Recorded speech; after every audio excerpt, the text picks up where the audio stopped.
का नामो निशान मिट चुका है। हर जगह सिर्फ औरतें हैं और इन औरतों के बीच में सिर्फ ये 2 मर्द ही बचे हुए हैं। तो कहानी शुरू होती है साल 1991 से। यहाँ पर हम एक प्रेस कॉन्फ्रेंस को देखते हैं जो हो रही थी सदी के पहले ह्यूमन हाइबरनेशन के बारे में, और इसमें वॉलंटियर कर रहे थे 2 आदमी, मैक्स और एल्बर्ट। वहीं पर हम एक प्रोफेसर को देखते हैं जिसने इस मशीन को बनाया था। फिर प्रोफेसर सभी को बताता है कि हमारा ये एक्सपेरिमेंट सफल रहा है। हमने इस चिंपांजी को 6 महीने के लिए उस चैम्बर में डालकर रखा हुआ था और इस चिंपांजी की उम्र बिल्कुल भी नहीं बढ़ी, ऊपर से वो बिल्कुल स्वस्थ भी है। इसलिए प्रोफेसर अब अपने अगले एक्सपेरिमेंट के लिए इंसानों का इस्तेमाल करना चाहता है, जिसके लिए मैक्स और एल्बर्ट उस मशीन के अंदर जाना चाहते थे। प्रोफेसर कहता है कि इस बार मैं इन तीनों को 3 साल के लिए मशीन में डालना चाहता हूँ, लेकिन ये काम बहुत ज्यादा रिस्की था क्योंकि इंसान का शरीर चिंपांजी के शरीर से बहुत अलग होता है, इसलिए इस काम को करने में दिक्कतें हो सकती हैं। लेकिन इस सब के बाद भी मैक्स और एल्बर्ट उस मशीन में जाने के लिए तैयार थे। आगे उस मशीन को चालू किया जाता है और मैक्स और एल्बर्ट को मशीन के अंदर डाल दिया जाता है। अब धीरे धीरे वक्त बीतता है और देखते ही देखते 50 साल बीत जाते हैं। आगे उस मशीन को खोला जाता है और मैक्स और एल्बर्ट को बाहर निकाला जाता है। उनके बाहर आते ही हम देखते हैं कि इन दोनों की उम्र थोड़ी भी नहीं बढ़ी। जिस उम्र के अंदर ये दोनों मशीन के अंदर गए थे अभी भी उनकी उम्र उतनी ही है। अब इन्हें भूख लगी थी तो 3 लड़कियां इनके लिए खाना लेकर आती हैं। वहीं इतने सालों से इन दोनों ने कुछ खाया नहीं था तो ये दोनों खाने का स्वाद भी भूल चुके थे।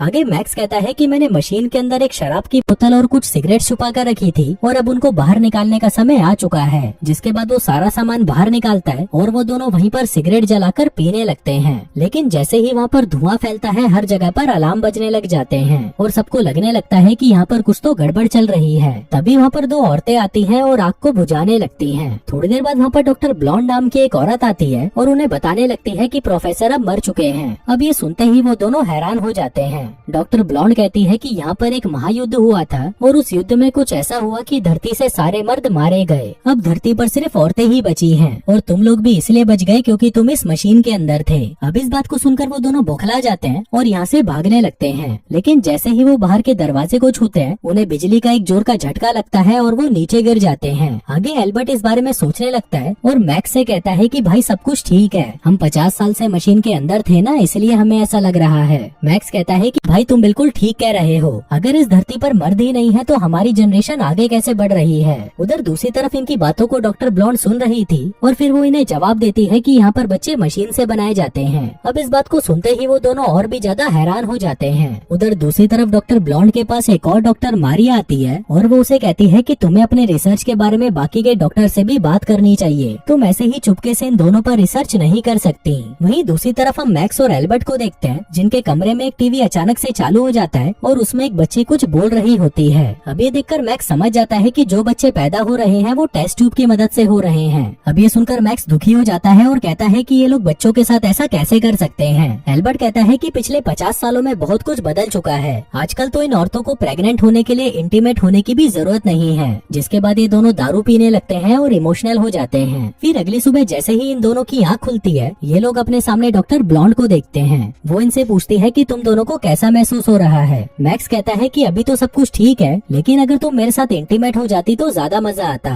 अब ये सुनते ही डॉक्टर ब्लॉन्ड गुस्सा हो जाती है और उसे उठाकर नीचे पटक देती है। वहीं ये सब देखकर एल्बर्ट मैक्स से कहता है कि भाई इन औरतों को इंटीमेट होने के बारे में कुछ नहीं पता, इसलिए तू इनसे ऐसी वैसी कोई बात मत कर। फिर थोड़ी देर बाद डॉक्टर ब्लॉन्ड कुछ गार्ड्स को अपने साथ लेकर आती है और उन दोनों को बताने लगती है कि पूरी दुनिया में रेडिएशन फैल चुका है और अगर कोई भी इंसान बाहर जाता है तो रेडिएशन से उसकी मौत हो जाती है। वो बताती है कि हमारे पास एक जानवर था जिसकी रेडिएशन की वजह से मौत हो गई। आगे ये दोनों जाकर सारे जानवरों को चेक करने लगते हैं और तभी वहाँ पर इनकी लीडर आ जाती है, जिसको देखकर मैक्स हैरान हो जाता है और उससे बात करने लगता है। वो उससे उसकी उम्र पूछता है पर तभी वहाँ पर एक औरत उनसे कहती है कि तुमको पता है कि तुम्हारी उम्र क्या है, तुम दोनों 86 साल के हो। लेकिन मैक्स को इन बातों से कोई फर्क नहीं पड़ता और वो लीडर के पास जाने लगता है। लेकिन तभी सारे गार्ड्स मैक्स को दबोच लेते हैं और उसे मारने लगते हैं। पर तभी पीछे से लीडर उन्हें कहती है कि इसको छोड़ दो। आगे मैक्स उनसे कहता है कि तुम लोग हमसे झूठ क्यों बोल रहे हो, यहाँ पर क्या हुआ था और सारे मर्द कहाँ चले गए। तभी लीडर उन्हें कहती है कि ये सारी गलती प्रोफेसर की है, उन्होंने एक ऐसी मशीन बनाई जिससे मर्दों की उम्र ना बढ़े, लेकिन बाद में उसी मशीन ने उन सभी मर्दों की जान भी ले ली। अब ये सुनते ही एल्बर्ट कहता है कि ऐसा कैसे हो सकता है, हम लोग तो अभी भी जिंदा हैं और अगर तुम लोग चाहो तो हम दोनों आपकी मदद कर सकते हैं, आप लोग हमारे साथ इंटीमेट होकर बच्चा पैदा कर सकते हो। लेकिन ये बात सुनते ही लीडर गुस्सा हो जाती है। इसी दौरान उसकी नजर एक सेब के पेड़ पर पड़ती है जिस पर थोड़ी देर पहले तक तो 2 सेब लटके हुए थे, लेकिन ये दोनों गधे उसे तोड़कर खा गए। अब ये देखकर देखकर लीडर उन्हें कहती है कि तुम्हें पता है ना बाइबल में क्या हुआ था, इन्हीं सेब की वजह से सारा बवाल हुआ था और ये बवाल तुम लोग वापस शुरू करना चाहते हो। जिसके बाद लीडर उन दोनों को कुत्ते की तरह मारकर उन्हें वापस कमरे में बंद करवा देती है। अब मैक्स यहाँ पर रोने लग जाता है क्योंकि उसने पहली बार किसी औरत से मार खाई थी। पर इस पर एल्बर्ट उसे समझाने लगता है कि भाई तू चिंता मत कर, हम लोग जल्दी ही यहाँ से निकल जाएंगे और मुझे पूरा भरोसा है कि यहाँ के बाहर भी एक दुनिया है। उधर दूसरी तरफ हम डॉक्टर ब्लॉन्ड को देखते हैं जो कि सोच रही होती है कि इंटीमेट होना कैसा होता है।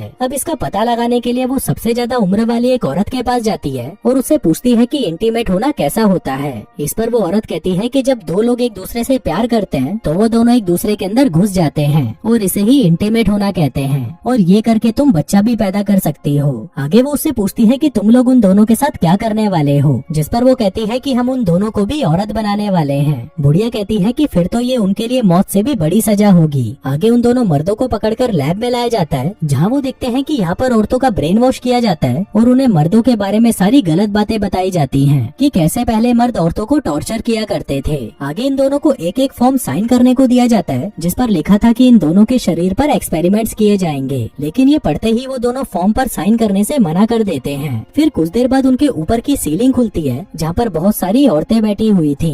दरअसल ये औरतें यहाँ पर फैसला करने आई थी कि इन मर्दों के साथ क्या करना चाहिए, लेकिन ये सुनते ही वो दोनों वहाँ से भाग जाते हैं। फिर रास्ते में इन्हें दो औरतें नजर आती हैं जिनको देखते ही वो उन पर टूट पड़ते हैं और उन्हें किस करने लगते हैं। वहीं वो सारी औरतें मिलकर ये फैसला करती हैं कि अब वो इन दोनों मर्दों पर एक्सपेरिमेंट्स करेंगे। दूसरी तरफ वो दोनों भागते हुए नीचे पहुँच जाते हैं जहाँ पर इनको एक अंडरग्राउंड रास्ता नजर आता है जिसकी मदद से वो दोनों और नीचे पहुँच जाते हैं। फिर बाहर आते ही उन्हें वहाँ पर एक शराब की बोतल पड़ी हुई मिलती है और उसके साथ एक न्यूज़पेपर भी जिसमें लिखा था कि 1993 में एक ऐसा हादसा हुआ जिसमें सारे मर्द मारे गए। पर तभी वहाँ पर इनको पकड़ने के लिए कुछ गार्ड्स पहुँच जाते हैं जिनको देखते ही वो वहाँ से भागकर एक टनल की मदद से बाहर आ जाते हैं। फिर बाहर आते ही इन्हें वहाँ पर बहुत सारी औरतें दिखाई देती हैं जो कि पार्टी कर रही थी। दरअसल ये औरतें बागी थी और ये लीडर के नियमों को नहीं मानती थी। अब वो दोनों ये सब देख ही रहे थे कि तभी वहाँ पर गार्ड्स आ जाते हैं और इन दोनों को दबोच लेते हैं। वहीं नीचे भी वो सभी औरतें गार्ड्स को देखकर डर जाती हैं और वहाँ से भागने लगती हैं। अब इसी भगदड़ का फायदा उठाकर मैक्स और एल्बर्ट भी गार्ड्स को चकमा दे देते हैं और वहाँ से भाग जाते हैं। लेकिन भागते भागते ये लोग एक लिफ्ट में पहुँच जाते हैं और वहाँ ये देखते हैं डॉक्टर ब्लॉन्ड को, जिसको देखकर ये दोनों डर जाते हैं। पर तभी डॉक्टर इनको समझाती है कि अगर तुम लोग बाहर गए तो जिंदा नहीं बचोगे। इस पर वो दोनों कहते हैं कि हमको पागल मत बनाओ। तभी डॉक्टर ब्लॉन्ड उन दोनों को एक मशीन के पास लेकर आती है और उससे उनको बाहर देखने के लिए कहती है। फिर उस मशीन से देखने पर उनको पता चलता है कि बाहर हर जगह तबाही मची है और कोई भी इंसान बाहर जिंदा नहीं रह सकता। इसके साथ साथ डॉक्टर उनको बाहर का रेडिएशन भी दिखाती है कि बाहर का रेडिएशन लेवल कितना ज्यादा है और इसी रेडिएशन की वजह से सारे आदमियों की मौत हुई थी। लेकिन वो दोनों उसकी ये बातें नहीं मानते और कहते हैं कि हम तो बाहर जाकर मरना पसंद करेंगे, जो कहकर वो वहाँ से चले जाते हैं। तभी डॉक्टर ब्लॉन्ड कहती है कि मैं तुम्हें ऐसे मरता हुआ नहीं देख सकती, जो कहकर वो वहाँ पर गार्ड्स को बुला लेती है। तभी वहाँ पर गार्ड्स आकर उन्हें वहाँ से ले जाने लगते हैं। अब वो दोनों डॉक्टर ब्लॉन्ड को गालियाँ देने लगते हैं और कहते हैं कि तुम बहुत खुदगर्ज लड़की हो। तभी डॉक्टर ब्लॉन्ड के पास दो गार्ड्स आती हैं और उसे बताने लगती हैं कि तुम्हारा प्रमोशन कर दिया गया है। साथ ही वो उसे ये भी कहती है कि इन दोनों मर्दों को वांटेड घोषित किया गया है और अब जल्दी ही इनको ऑपरेशन करके लड़की बना दिया जाएगा। लेकिन इससे पहले डॉक्टर को तुम्हारे रिसर्च की जरूरत है, क्योंकि इन दोनों के साथ सबसे ज्यादा तुम ही रही हो और तुम्हारे रिसर्च के आधार पर ही इन दोनों को औरतों में बदला जाएगा। लेकिन तभी हम देखते हैं कि डॉक्टर ब्लॉन्ड को ये चीज अब अच्छी नहीं लग रही थी और वो नहीं चाहती थी कि इन दोनों को औरतों में बदला जाए। उधर दूसरी तरफ हम मैक्स और एल्बर्ट को देखते हैं जिनको लैब ले जाया जाता है। पर तभी वो दोनों चिल्लाने लग जाते हैं कि हम औरत बनने की बजाय मरना पसंद करेंगे।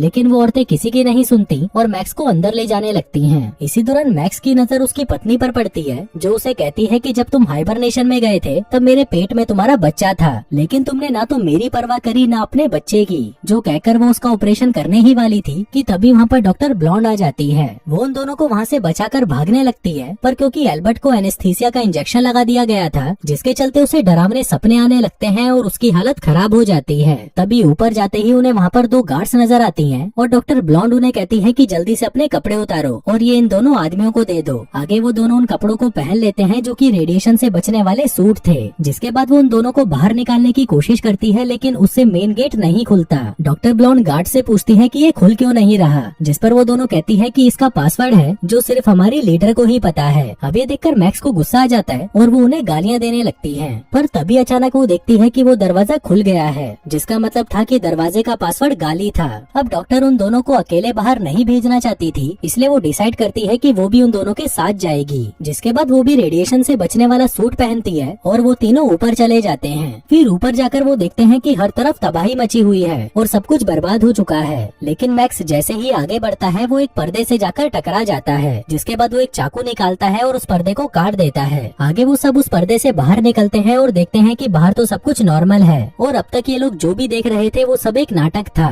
फिर ये लोग चारों तरफ घूमने लगते हैं, जिस दौरान उन्हें एक बीच नजर आता है, जिसको देखकर ये बहुत खुश हो जाते हैं। लेकिन फिर थोड़ी देर बाद उन सभी की ऑक्सीजन कम होने लगती है। पर तभी मैक्स अपना सूट उतार देता है और देखता है कि यहाँ पर तो कोई भी रेडिएशन नहीं है। दरअसल वो लीडर इनको बेवकूफ बना रही थी और इनके साथ साथ बाकी की औरतें भी उसकी बातों में आ गई थी। फिर थोड़ा और आगे बढ़ने पर इन्हें एक बड़ा सा घर दिखाई देता है और ये लोग उस घर के अंदर चले जाते हैं, जहाँ पर इन्हें बहुत सारा खाना मिलता है। फिर कुछ देर बाद वहाँ पर एमा आती है और उन्हें कहती है कि तुम लोगों को गिरफ्तार किया जाता है। पर इसी दौरान उसके सूट में ऑक्सीजन खत्म होने लगती है और वो वहीं पर बेहोश होकर गिर जाती है। तभी एल्बर्ट उसे उठाकर घर के अंदर ले जाता है और उसका सूट उतारने लगता है। लेकिन फिर जैसे ही एमा की आँख खुलती है वो एल्बर्ट के ऊपर चिल्लाने लगती है। इसी दौरान गलती से उससे रिमोट दब जाता है और तब इन्हें पता चलता है कि लीडर ने हर जगह ये अफवाह फैला दी है कि डॉक्टर ब्लॉन्ड की मौत हो चुकी है। जिसके बाद वहाँ पर दो औरतों को दिखाया जाता है और कहा जाता है कि ये दोनों मैक्स और एल्बर्ट हैं, जिन्हें ऑपरेशन करके औरत बना दिया गया है। अभी ये लोग ये सब देख ही रहे थे कि तभी इन्हें एहसास होता है कि बाहर से कोई आ रहा है और ये लोग जल्दी से छुप जाते हैं।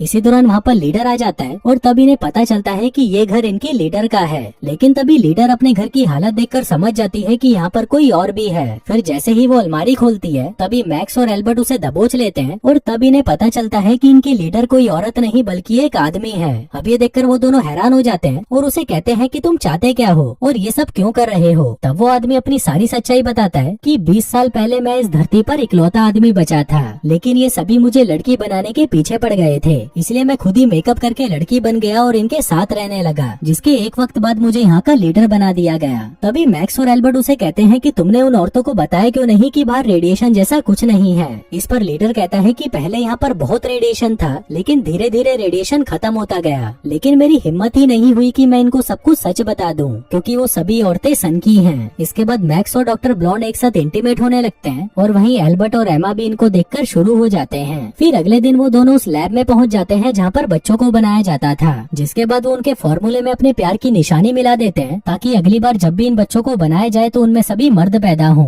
फिर कुछ सालों बाद जब बच्चे पैदा होते हैं तो उनमें एक